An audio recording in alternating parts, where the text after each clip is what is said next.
know, I'm Tim Page. I'm from PageRussell. We're an independent financial advisor in Bury St Edmunds in Suffolk. A centralised investment process is a new name given to us by our friends at the FSA, which is kind of like what we used to call panels in the old days, but it includes anybody who's using model portfolios or outsourcing to discretionary financial managers or using a multi-asset fund, anything that is a process that's defined centrally within a business for the use of all advisors.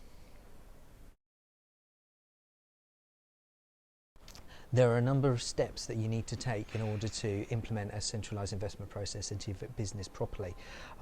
The first step, and this is the most important thing, is to actually forget about the centralised investment bit and segment your clients or your target clients properly.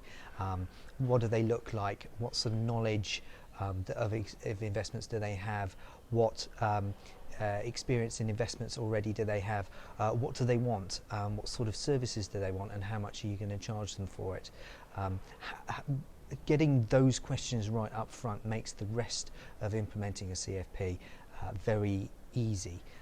It's almost like turning a handle. Once you've got those key questions sorted in your mind, then you can use those as your main filters when you're looking at the market, whether it be for just funds inside a wrap or discretionary portfolio managers or whatever. And then once you've got the process buttoned down, you need to be very clear about who that process is suitable for, what outliers, the guys that aren't going to be suitable for it, look like, and what you're going to do with those people. Are you going to put them into another solution, another centralised investment solution? Are you going to refer them to another firm, or just not deal with them? These are all equally valid solutions, or it could be that they just need a cash deposit solution or something very easy like that. The key danger area with a centralised investment process is shoehorning. And what the FSA means by shoehorning is that you've got this fabulous investment process which you're rightly proud of, and you end up putting all your investments clients in through that process, and inevitably, unless you have an incredibly niche marketing strategy, then that process is unlikely to be suitable for all of them, and so therefore you're going to missell that process to, if you're not careful, to one or a few of your clients. And so you need to be very careful about identifying who the process is actually suitable for. The key benefits for an centralised investment process is the efficiencies within the business that it builds and the consistency of service that you can deliver for your clients. It helps you build in cost efficiencies which you can pass on for your clients as well, and therefore your clients will hopefully get a lower cost solution than they would have otherwise have done. There's more profit in your business, which means that we can cope with the winds of change that are buffeting all our businesses at the moment and still deliver the service that our clients need us to.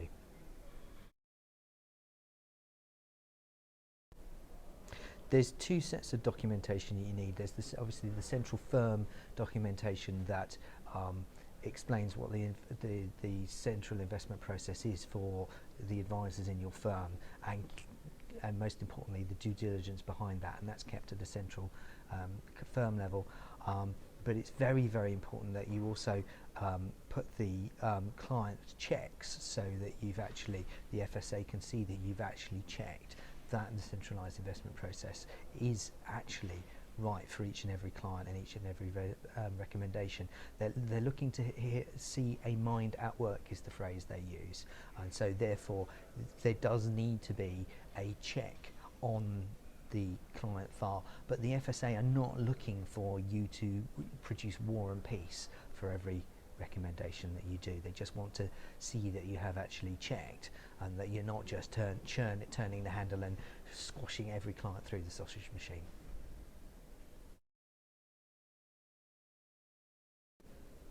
Now that's the $64,000 question. It depends on what part of the panel. certain things like, for example, your investment policy might be updated only yearly, whereas the funds that you choose as a result of that policy might be reviewed quarterly. It's the hard bit is getting it up and running in the first place, but once it's up and running, you can sort of turn the handle and review it relatively easily. So if there's a major change in the relevant market that you're looking at, whether it be wraps or funds or whatever, then you can be in a position to review it at that time. But the key point is that you do need to review it. This is not a set up and leave job. I would simply Google centralised investment process and FSA, and you'll get up the finalised guidance that the FSA came out with earlier this year, and basically all you need is in that paper. Thank you.